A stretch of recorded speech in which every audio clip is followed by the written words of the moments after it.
journal. Hélène Assabi.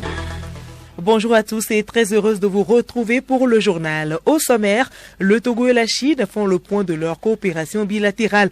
Le ministre chinois des Affaires étrangères, Wang Yi, a échangé hier avec le président de la République, Faure Gnassingbé. Retour sur la diplomatie sino-togolaise dans ce journal. Épidémie de choléra dans 13 pays de l'Afrique australe et orientale. On dénombre plus de 3000 décès selon l'OMS. Un cas a été également détecté récemment au Togo. Où en est-on? La réponse dans ce journal. Et puis sport football, CAN Côte d'Ivoire 2023, la deuxième journée démarre ce jeudi avec 3 matchs. Entre autres, un derby entre le pays hôte, la Côte d'Ivoire et le Nigeria.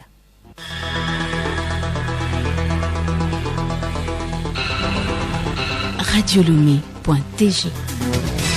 Le chef de l'État Faure Gnassingbé a échangé hier avec le ministre chinois des Affaires étrangères, Wang Yi. L'arrivée du chef de la diplomatie chinoise à Lomé se situe dans le cadre d'une tournée africaine. Ce déplacement vise à coordonner la nouvelle session du Forum de coopération sino-africaine et à consolider l'élan d'unité et de coopération entre la Chine et le Togo. Après l'audience à la présidence, une séance de travail s'est tenue à la primature entre les membres du gouvernement et la délégation chinoise conduite par son ministre des Affaires étrangères, Wang Yi. Ils ont passé en revue les différents points des relations bilatérales entre la République populaire de Chine et le Togo. Écoutons le ministre Christian Trimois, porte-parole du gouvernement au sortir de la séance du travail. La revue a porté essentiellement sur les 9 programmes prioritaires qui sont fixés par le Forum sino-africain pour le développement, qui est une conférence ministérielle entre la Chine et les États africains, et comment le Togo tirait le meilleur parti de ces 9 programmes pour le bien-être de nos populations. La deuxième dimension a consisté également à passer en revue l'état de nos relations multilatérales au sein des différentes organisations, les prises de position du Togo sur les questions politiques, mais sur les questions de développement également. Et puis ensuite, la troisième dimension a été très bilatérale. Les contributions du Togo dans le partenariat économique avec la Chine et la contribution de la Chine à l'investissement dans notre pays, le Togo, en profitant de la plateforme que représente la plateforme industrielle d'Aditi-Copé et les investissements chinois qui peuvent y trouver leur place. Valoriser également l'ensemble des atouts du Togo, le port que nous avons, l'aéroport également, et notre volonté de faire un hub logistique au Togo, voir comment est-ce que la coopération chinoise s'inscrit dans ce projet de développement pour le bien-être de nos populations et pour tirer le meilleur économique. La Chine est très intéressée, en particulier dans le cadre des questions sécuritaires au nord de notre pays, à apporter un soutien au programme PURS. La Chine est également disposée à soutenir les efforts du président de la République sur les questions sécuritaires et le renforcement des capacités de toutes nos forces de défense et de sécurité, qui traditionnellement ont déjà une coopération avec la Chine depuis très longtemps.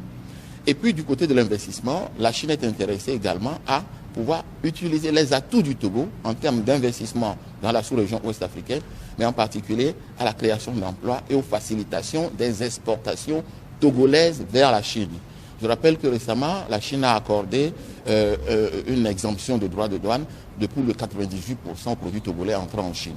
Donc c'est un apport important qui marque la coopération que nous avions avec la Chine déjà depuis plusieurs années.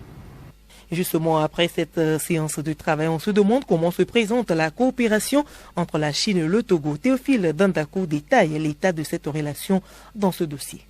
Débutée depuis septembre 1972, la coopération entre la Chine et le Togo s'est encore diversifiée ces 20 dernières années. Partie d'une assistance en matière de santé, les relations bilatérales couvrent plusieurs domaines. Le centre hospitalier régional CHR Kégué et celui de Kara à Tomdé sont un exemple de cette dynamique entente entre Lomé et Pékin. Ensuite, cette coopération s'est étendue. Elle concerne les infrastructures. Citons par exemple le stade de Kégué à Lomé, la nouvelle aérogare de Lomé, le nouveau siège du Parlement à Lomé, le grand contournement de la route qui part du port autonome de Lomé vers le poste juxtaposé de Noépé à la frontière du Ghana à l'ouest. Sur le plan agricole, la Chine appuie l'Institut togolais de recherche agronomique ITRA avec des semences de riz, de soja et de légumes. S'ajoute à cela la formation des paysans aux meilleures techniques agricoles. Un centre de démonstration des techniques agricoles a été d'ailleurs créé à cet effet. Un coup d'accélérateur a été donné à cette coopération depuis 2009. Le Togo a, à cet effet, signé plusieurs conventions économiques, dont des prêts et des remises de dettes. Merci à vous Théophile Dandakou. Autre sujet dans ce journal, le ministre Pius Kokouvi Agbetome a passé le témoin hier à son successeur Guy Mimpab Nam-Ntchougli, désormais ministre de la Justice. La cérémonie s'est déroulée en présence du ministre secrétaire général du gouvernement. Le compte rendu avec Abi Florent.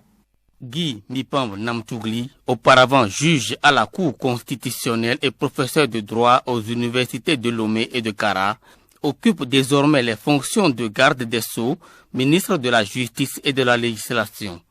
Cette nomination survient à une période où le Togo est en train de moderniser son secteur judiciaire. Le nouveau ministre a félicité son prédécesseur qui a passé près de 9 ans à la tête de ce ministère pour toutes les œuvres à son actif, à savoir le recrutement de 2 promotions de magistrats et greffiers, l'élaboration de nouveaux codes de procédure pénale et la numérisation des services judiciaires. Plusieurs chantiers attendent le nouveau locataire du dit ministère, parmi lesquels la gestion des affaires foncières. Qui est Guy Mimpab Nam-Ntchougli, nouveau patron de la justice? Pacom Johnson dresse son parcours. Comme diplôme, Nam-Ntchougli Mimpab Dakoyimba est juriste de formation avec accent natif, notamment le doctorat en droit public obtenu à l'Université de Lille en France en 1994. Comme vie associative, il a été secrétaire général du groupe d'études et de recherche en sciences sociales et humaines à l'Université de Lomé. Sa carrière professionnelle a débuté en mai 1988 avec un stage au Centre des Nations Unies pour la paix et le désarmement en Afrique. Depuis, Nam-Ntchougli a exercé dans plusieurs domaines. Chargé d'études à la division de la coordination des aides et des relations économiques internationales au ministère du Plan. Enseignant-chercheur à la faculté de droit à l'Université de Lomé, chargé de cours à l'École nationale d'administration de Lomé, expert près de l'Association africaine des hautes juridictions de l'espace francophone, membre de la Commission nationale des droits de l'homme et juge à la Cour constitutionnelle du Togo. Depuis mardi, par décret présidentiel, il est le nouveau patron de la justice. Vous écoutez Radio Lomé. Santé pour poursuivre, promotion de l'assurance maladie universelle AMU au Togo.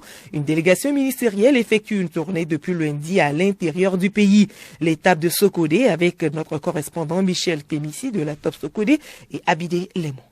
L'objectif global de cette réunion est d'informer les autorités locales et la population de la région centrale du démarrage effectif de l'assurance maladie universelle depuis le 1er janvier 2024, ainsi que les conditions et mécanismes pratiques de sa mise en œuvre. Le ministre Gilbert Bawara a souligné qu'il s'agit pour le gouvernement, à travers cette rencontre, d'aller vers les populations pour échanger, informer et communiquer autour de l'assurance maladie universelle afin de susciter la bonne compréhension du concept et l'adhésion à cette réforme sociale majeure du président de la République. Nous voulons à ce que chaque Togolais se sente non seulement bénéficiaire, mais également acteur de la mise en œuvre et de la réussite de l'assurance maladie universelle, a expliqué le chef de la délégation ministérielle.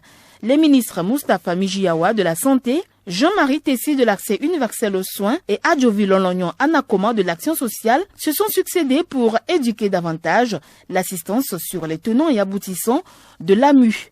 Ils ont éclairé leurs interlocuteurs sur la situation de la couverture sanitaire au Togo, expliqué le bien fondé de l'AMU qui va permettre d'améliorer les conditions de vie de la population togolaise en matière de santé et les modalités d'accès, les conditions d'affiliation ainsi que les zones de service de cette assurance. La délégation ministérielle a saisi l'occasion pour écouter les forces vives et recueillir leurs avis et suggestions pour permettre au gouvernement d'améliorer le processus de mise en œuvre de l'AMU. Les représentants de l'AMU et de l'INAM, respectivement Dr Assimaglin et Tébien Valentin, se sont appesantis sur les avantages de l'AMU. Le panier de soins dans le cas de l'AMU, les modalités d'accès aux prestations de soins de santé couvertes par l'assurance maladie universelle, les taux et montants de cotisation ainsi que les procédures d'enrôlement et d'immatriculation de l'assuré. Après Dapaon et Kara, la rencontre de Sokodé est la 3e étape de ces rencontres régionales qui se poursuivront dans d'autres villes du pays, notamment Atakpamé, Tchévié, Kpalimé, puis Lomé. Et grâce à la ME, le Togo pourra mieux lutter contre le choléra. En effet, depuis 2023, 13 pays d'Afrique australe et orientale sont confrontés à l'une des pires épidémies de choléra. Plus de 200 000 cas, dont plus de 3 000 décès, ont été signalés par l'Organisation mondiale de la santé lundi dernier. Au Togo, un cas de choléra avait été confirmé le 12 décembre dernier dans le district sanitaire de Golfe Grand Lomé. La victime, une femme de 45 ans, résident à Enfamé, a été prise en charge et des investigations ont été menées en renforçant l'alerte précoce et le contrôle afin d'éviter la propagation de la maladie au Togo. Quelle est aujourd'hui la situation dans le pays? Docteur Nikema Pessinaba Christelle, épidémiologiste au ministère de la Santé. Elle explique. La situation épidémiologique du choléra est calme en ce début d'année. Il faut dire qu'en 2023, on avait eu à enregistrer un cas confirmé dans le district du Golfe qui avait été traité avec succès, qui est guéri. Et depuis le mois de décembre 2023, nous n'avons plus enregistré de cas confirmés de choléra dans notre pays. Et il faut dire que la surveillance épidémiologique continue, c'est-à-dire que dans les formations sanitaires dans la communauté, nous continuons donc de surveiller et surtout les cas suspects, c'est-à-dire les personnes qui présentent vraiment des diarrhées avec des caractéristiques qui en tout cas font suspecter le choléra. Donc nous surveillons et nous faisons la confirmation au niveau du laboratoire. Donc fort heureusement jusqu'à ce jour, aucun autre cas de choléra n'a été confirmé au Togo. Le choléra est une maladie facilement contagieuse. Il est donc important de continuer de respecter les mesures d'hygiène et d'alerter pour tout éventuel cas dans nos milieux. Le choléra reste une maladie d'importance en santé publique.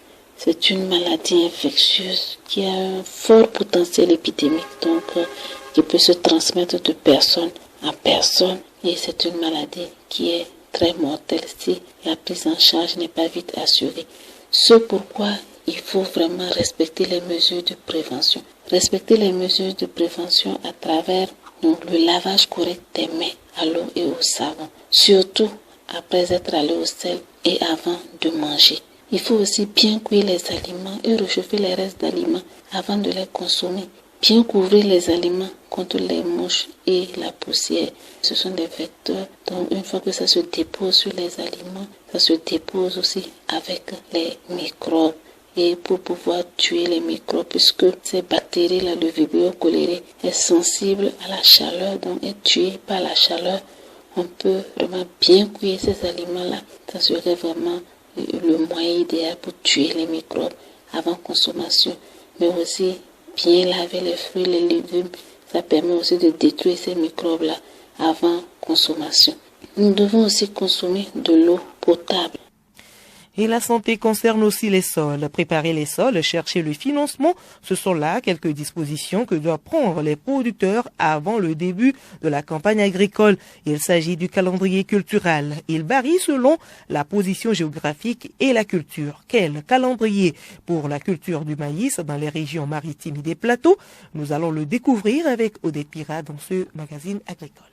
Le calendrier cultural est un outil qui va permettre aux producteurs agricoles de planifier ses activités. Bagil Madadjo, ingénieur agronome à l'Institut de conseil d'appui technique ICAT. Actuellement, les producteurs doivent prendre les dispositions pour mobiliser les moyens financiers en vue d'acquérir les intrants. Ils doivent prendre les dispositions également pour l'acquisition des engrais. Ils doivent prendre attache avec les conseillers agricoles qui sont dans leur zone pour leur enregistrement en vue de l'acquisition des engrais. Ils doivent prendre également les dispositions pour mobiliser les moyens financiers pour les produits phytosanitaires. De même, au cours de ce premier trimestre, c'est la période à mettre à profit pour échanger avec les prestataires de services, à mettre à profit également pour contractualiser avec les agrégateurs. Le semis, le désherbage et l'utilisation des intrants sont également pris en compte dans ce calendrier. Dans la zone binodale, c'est la zone où on distingue une plante et une petite saison pluvieuse. Il est question de préparer les parcelles avant le démarrage des pluies.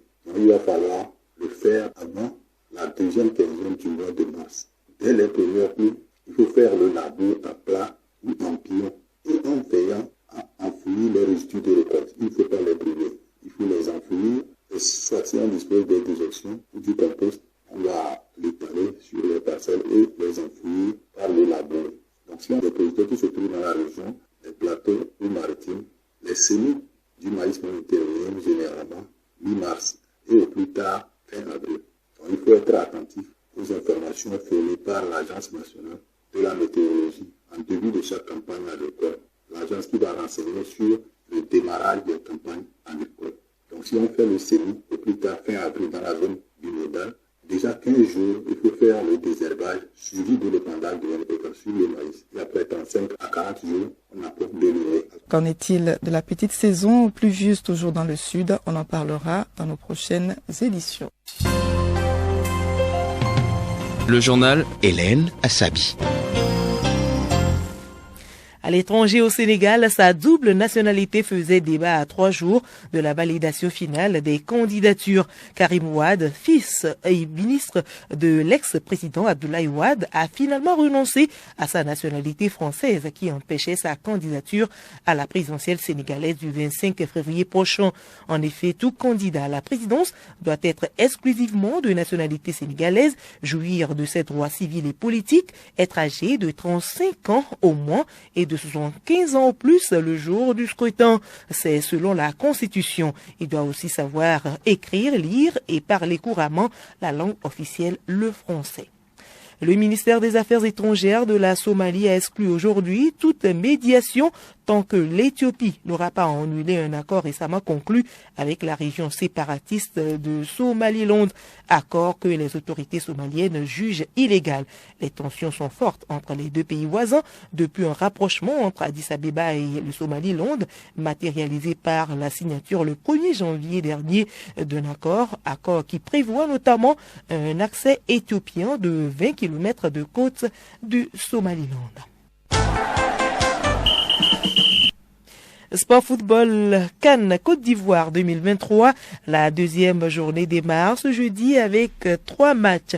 Entre autres, un fumant derby entre le pays hôte, la Côte d'Ivoire, et le Nigeria mal en point. C'est tout à l'heure dans le journal de la CAN.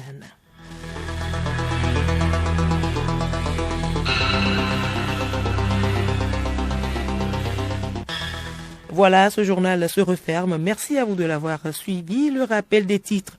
Le Togo et la Chine font le point de leur coopération bilatérale. Le ministre chinois des Affaires étrangères, Wang Yi, a échangé hier avec le président de la République, Faure Gnassingbé. Dans ce journal, nous sommes revenus sur la diplomatie sino-togolaise. Et puis, épidémie de choléra dans 13 pays de l'Afrique australe et orientale. On dénombre plus de 3000 décès selon l'OMS. Un cas a été également détecté récemment au Togo. Dans ce journal, vous avez suivi la situation.